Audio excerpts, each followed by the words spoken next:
I have a few more 2010 Giants playoff and World Series game-used items to share. Obviously, 2010 was especially meaningful for Giants fans. And interestingly, 2010 is the hardest postseason for Giants fans, game-used collectors to find items from. Mostly because for the Giants players, it was also very special, so they ended up keeping most of the jerseys that they wore during the World Series.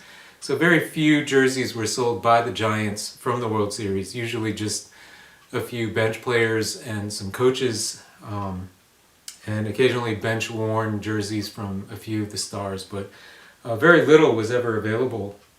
Also, that was the infancy of MLB authentication, so very few items were actually authenticated to the World Series. So most of the time, in order to find World Series stuff from 2010, you have to look at items from the 2010 season and try to photo match them to the World Series or the playoffs, since many of the items were not authenticated to those games, but rather just had some generic authentication to team issued or game used for other games. So at any rate, I'm very excited whenever I can find a 2010 World Series or playoff item, since so few of them are available. This one is my only game-used 2010 World Series jersey. It's from pitching coach Dave Righetti.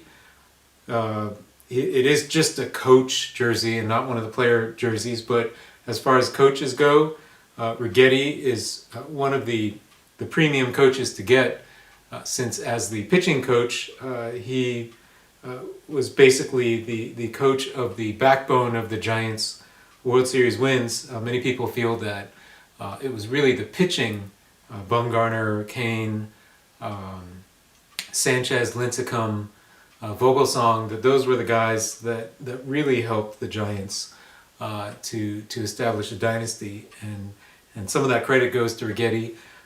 It's authenticated to games 3 and 4 of the World Series. This is a road jersey, of course, so games 3 through 5 were played on the road in Texas. And although it wasn't authenticated game 5, I also did photo match this to a Getty image in which it's a very nice moment where right after the last out, the first person that Bochy congratulates and hugs is Righetti in the dugout, and there's a nice picture of that on Getty Images, and I was able to photo match this jersey to that image. So this was right there in the thick of the celebration when the Giants finally made the last out. The next jersey is a Pablo Sandoval 2010 Orange Friday jersey. This was worn on Fridays that were played, Friday night games that were played at AT&T Park, and it just so happens that the very first Friday playoff game was NLDS Game 2, played at AT&T Park, so this was actually worn in Game 2 of the NLDS. It wasn't authenticated to Game 2, it was authenticated to a regular season game, but I was able to photo match this to Game 2 of the NLDS. And of note, Sandoval got his first playoff hit, first career playoff hit in NLDS Game 2, the first of many, many hits he would subsequently get throughout the playoffs with the Giants. I also was able to photo match it to a collision that he had with Buster Posey. I think Buster Posey probably got the worst end of that collision, but an on-field collision during Game 2 in which both players went down and they stayed down for a while they were getting checked out. So a very rare playoff jersey from the 2010 World Series winning team from Pablo Sandoval. I also happen to have the helmet that Pablo Sandoval, batting helmet that he wore during NLDS games 1 and 2. So he was also wearing this along with that Orange Friday jersey for his first career playoff hit. This likewise was not authenticated to the playoffs. It was authenticated as team issued, meaning it was just collected out of his locker at the end of the season. But I was subsequently able to photo match it to multiple games during the regular season as well as to playoff NLDS games 1 and 2. Cool thing about NLDS game 1 is that that was the game that Lincecum threw a complete game shutout with something like 14 strikeouts and won that game 1-0. Really a classic game for Giants fans, and sort of special that this helmet was worn during that game. This is Pablo's left ear flap, which means he wore this when he batted right-handed. Unfortunately, all of his at-bats in the World Series in 2010 were taken left-handed, so he didn't wear this in the World Series. But he did get a few playoff games in with this, and he did use this during the regular season as well. Unfortunately, Pablo batting from the right side is his weaker side, but nonetheless, I feel that this is a pretty special piece also, since it nevertheless was used by Sandoval in the postseason in 2010. I do have a couple more items from the 2010 postseason. One is this Freddie Sanchez bat that was used in Game 1 of the NLCS. He's signed the bat here. It was broken into 2 pieces during the game. It was authenticated to Game 1 of the NLCS in 2010. Freddie Sanchez, of course, the Giants' hard-nosed second baseman who was a hero throughout the 2010 season, including in the playoffs. So the special thing about Game 1 of the NLCS is that was also the game in which Cody Ross, I think, hit something like 2 home runs off of Roy Halladay. So this is the only 2010 playoff bat that I own, and again, really hard to find 2010 playoff items. The next item is this Matt Cain batting helmet from 2010 that was also game issued or team issued, but upon further investigation and research, I was able to photo match it to his use in Game 2 of the 2010 World Series, in which he hit a single. I photo matched this to the actual at-bat that he hit a single right up the middle, impressed the announcers, and got on base for the Giants in 2010 in the World Series.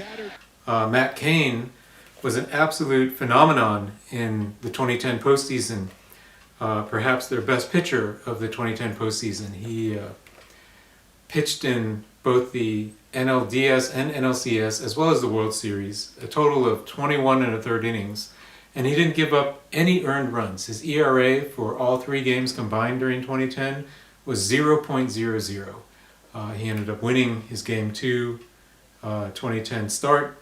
I was at this game, World Series Game 2, and just enjoyed watching him pitch tremendously. People forget just how lights out and just how good Matt Cain was, and just what a great postseason pitcher he was too when he was in his prime. I later, after purchasing this in 2018, took this helmet to Matt Cain, asked him about it. He confirmed that he used this in the World Series and he signed it. Matt Cain, 2010 World Series game used. So it's a fun piece, another World Series piece from one of the Giants' primary starting pitchers in the 2010 season, one of the pillars of their great starting pitching staff. The last item I have is this Andres Torres batting helmet. It is his left flap batting helmet, so he was a switch hitter, so he wore this when he batted right-handed. Once again, worn throughout the season. Giants batting helmets generally are issued for whole season use. They only have one black helmet that they wear no matter what jersey style they wear the same helmet. So unless the player destroys the helmet on his own accord out of an angry outburst or something, they tend to wear it for the whole season, something that distinguishes them from bats and jerseys. This was worn throughout the playoffs, and I photo matched it to all 5 games of the World Series, during the World Series when he took right-handed at-bats. I photo matched it to something like 3 doubles, a bunch of RBI hits. Torres was really a force to reckon with, really the spark plug that got the Giants offense going throughout the 2010 World Series. He was their leadoff batter, he was just on base all the time throughout 2010 and scoring runs and driving in runs.